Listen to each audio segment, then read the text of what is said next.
बिस्मिल्लाहिर्रहमानिर्रहीम। अस्सलाम वालेकुम स्टूडेंट। डियर स्टूडेंट, आज हम यूनिट नंबर 11 को फिजिकल क्वांटिटीज एंड मेजरमेंट्स को जो है वो डिस्कस करेंगे। तो आज का हमारा जो आर्टिकल है वो हमारे पास प्रीफिक्सेस। स्टूडेंट, प्रीफिक्सेस है क्या चीज़?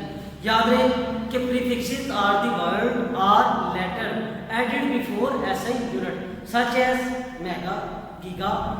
ठीक है, ये सारे हमारे पास जो है ये प्रीफिक्स आ जाते हैं। याद रहे कि प्रीफिक्स किस पर्पस के लिए यूज किया जाता है? जहाँ पे वैल्यू बहुत ज़्यादा लार्ज हो जाए वहाँ पे हम प्रीफिक्स को इस्तेमाल करते हैं ताकि हमारी वैल्यू जो है वो छोटी हो जाए। तो आइए हम यहाँ पे चलते हैं कि prefixes are the word or letter added before SI unit such as kilo, mega, giga, milli, whatever. ठीक हो गया। उसके बाद prefixes are the used to express very small और लार्ज क्वांटिटी। कि प्रीफिक्स को हम स्मॉल क्वांटिटीज और लार्ज क्वांटिटीज को एक्सप्रेस करने के लिए हम इस्तेमाल करते हैं। एग्जांपल देखते हैं, इसकी एग्जांपल कौन सी है? फॉर एग्जांपल यहाँ पर कुछ लिखा हुआ है 20,000 ग्राम। अब इस 20,000 ग्राम को हम एक्सप्रेस कैसे करते हैं? अब चूंकि स्टूडेंट देखिए ग्राम है, ग्राम चूंकि ऐसा यूनिट है, ठीक हो गया। अब इस ग्राम को हम किलोग्राम जो कैसे यूनिट है उसके अंदर कन्वर्ट करने के लिए 1000 से डिवाइड करेंगे। ठीक होगा स्टूडेंट, जब 1000 से डिवाइड करेंगे तो हमारे पास 20 किलोग्राम आ गया। अब किलो क्या है इसमें? ये देखिए किलो जो है हमारे पास क्या आ गया? प्रीफिक्स। किलो क्या है? प्रीफिक्स। याद है स्टूडेंट, किलो को हम 10 की पावर 3 लिखते हैं। कितनी? 10 की पावर 3। अब ये यूनिट से पहले हमारे पास किलो ऐड हो गया जो कि प्रीफिक्स है। इसी तरीके से अब हम इसको साइंटिफिक नोटेशन में अगर लिखें 20,000 ग्राम 20 मल्टीप्लाई 10 की पावर 3, तो ये जो हमारे पास 30,000 बना जिसको हम 10 की पावर 3 लिख सकते हैं। याद रखिए स्टूडेंट, 1000 को हम 10 की पावर 3 लिख सकते हैं। तो ये 1000 की जगह 10 की पावर 3 लिख दिया। 10 की पावर 3 इक्वल किसके? किलो के इक्वल। तो ग्राम से पहले क्या ऐड हो गया? किलो। किलो क्या है हमारे पास? प्रीफिक्स है। उसके बाद इसी तरीके से यहाँ पर हमारे पास ये क्वांटिटी लिखी है वाट के अंदर। वाट जो कि ऐसा यूनिट है। अब देखिए वाट ऐसा यूनिट है हमारे पास। हम यहाँ से करेंगे क्या? यहाँ पे देखिए हमने देखना ये है कि इसका प्रीफिक्स कौन सा बन सकता है। 1 2 3 4 6। ठीक है, 1 2 3 4 6। ठीक हो गया। हमारे पास ये बन गया 48। हम यहाँ पे कर देते 1 2 3 4 6। अब मैं डॉट यहाँ पे वो लगाता हूँ तो इस डेसिमल पॉइंट के बाद कितनी वैल्यूज आ रही है? 1 2 3 4 5 और ये 6।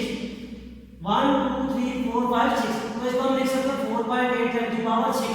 अब स्टूडेंट 10 की पावर 6 इक्वल होता है मेगा के। किसके इक्वल होता है? मेगा के। हम इसको लिख सकते हैं 4.8 मेगावाट। इसी तरीके से नेक्स्ट एग्जांपल 0.00002 ग्राम। ठीक होगा स्टूडेंट। अब यहाँ पे देखिए हमारे पास 0 अगर हम यहाँ पे डाट लगा यहाँ, ठीक है, तो ये decimal point right to left shift हो गया है हमारे पास। तो हम इसको लिख सकते हैं 0.002 मल्टीप्लाई 10 की पावर 3 ग्राम। ठीक होगा स्टूडेंट यहाँ तक। अब यहाँ पे हमें करना क्या है? इसको 20 10 की पावर -6 ग्राम जो है हम इसको लिख सकते हैं। कैसे? फॉर एग्जांपल इसकी एक एग्जांपल ले लें आप। ये देखिए मैं इसको सिंपलीफाई कर देता हूँ। मुझे हमारे पास 1 2 3 4 5 डेसिमल पॉइंट के बाद टोटल डिजिट आ रहे हैं 5। हमें पता है 10 की पावर -6 जो है वो मिली के इक्वल है। 10 की पावर -6 जो है वो हमारे पास माइक्रो के इक्वल है। तो इसको हमने 10 की पावर -6 बनाना है। तो कैसे बनाएंगे? 0.1 2 3 4 5 ये लिख दिया। तो पॉइंट के बाद इतनी ज्यादा वैल्यूज है, हम यहाँ पे एक और जीरो लगा देते हैं, इसका कोई फर्क नहीं पड़ेगा और साथ यूनिट लिख देते हैं ग्राम। ठीक होगा स्टूडेंट। अब मैं इसी को प्रीफिक्स बनाता हूँ। अब मैं डेसिमल पॉइंट रिमूव करवा के 1 2 3 4 5 6 इस 20 के बाद ले आता हूँ। 20 के बाद ले आता हूँ तो मैं इसको ऐसे लिख सकता हूँ 20 मल्टीप्लाई 10 की पावर -6 ग्राम। तो 10 की power -6 which is equal to micro. तो इसको ऐसे लिख सकता हूँ 20 माइक्रोग्राम। ठीक हो गया। आगे हम चलते हैं साइंटिफिक नोटेशन की जाने। स्टूडेंट साइंटिफिक नोटेशन क्या है? In scientific notation a number is expressed as some power of 10 multiplied by a number between 1 and 10। Student scientific notation के अंदर हम किसी भी वर्ड को 10 की पावर के साथ लिखते हैं जो कि 1 और 10 के दरमियान लाई कर सकती है। फॉर एग्जाम्पल मेरे पास एक वैल्यू लिखी हुई है 62,750, ये एक वैल्यू लिखी हुई है। इस वैल्यू को मैंने साइंटिफिक नोटेशन बना दिया। साइंटिफिक नोटेशन के अंदर डेसिमल पॉइंट आ रहा है। अगर मैं इसको 62 के बाद डॉट लगा दूं तो इस डेसिमल पॉइंट के बाद टोटल पॉइंट कितने आ रहे हैं? 2। तो इसको मैं लिख सकता हूं 10 की पावर 2, 10 की पावर 2 लिख सकता हूं इसको मैं। ठीक है स्टूडेंट, इसको चले 750 का आगे बेशक, ठीक हो गया। यहाँ 62.750 मल्टीप्लाई 10 की पावर 3। 10 की पावर 3 कैसे आया? क्योंकि डेसिमल पॉइंट मैंने यहाँ पे लगाया 2 के बाद, तो इसके बाद टोटल वैल्यू कितनी आ रही है? 1 2 3, तो 10 की पावर कितनी आएगी? 3। इसी तरीके से अगर मैं डेसिमल पॉइंट 6 के बाद लगा दूं तो वैल्यू कितनी आ जाएगी? 4, 1 2 3 4।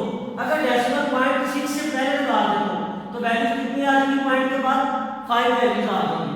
ठीक हो गया। अब स्टूडेंट ये सारी जो है ये साइंटिफिक नोटेशन ही है, लेकिन सबसे ज्यादा प्रेफर किसको किया जाता है? स्टैंडर्ड फॉर्म कौन सी होती है? याद रखिए स्टूडेंट, स्टैंडर्ड फॉर्म जो हमारे पास साइंटिफिक नोटेशन की वो होती है जिसमें एक वैल्यूज के बाद जो है वो डॉट आ रहा है। डेसिमल पॉइंट से पहले 0 नहीं आना चाहिए। डेसिमल पॉइंट से पहले कोई ना कोई डिजिट लाजमी आना चाहिए, लाइक 1 2 3 4 5 6 7 8 9, मतलब कोई एक डिजिट लाजमी आना चाहिए डेसिमल पॉइंट से पहले।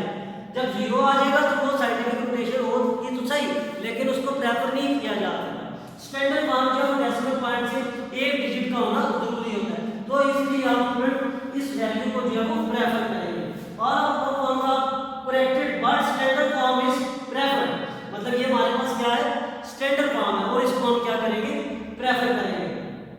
स्टूडेंट याद रखिए, जब भी डेसिमल पॉइंट हम खुद किसी भी वैल्यूज में अपनी मर्जी से जब लगा देते हैं, यहाँ पे लगा दें तो इसके बाद टोटल डिजिट होंगे वो 10 की पावर +3 में आएंगे।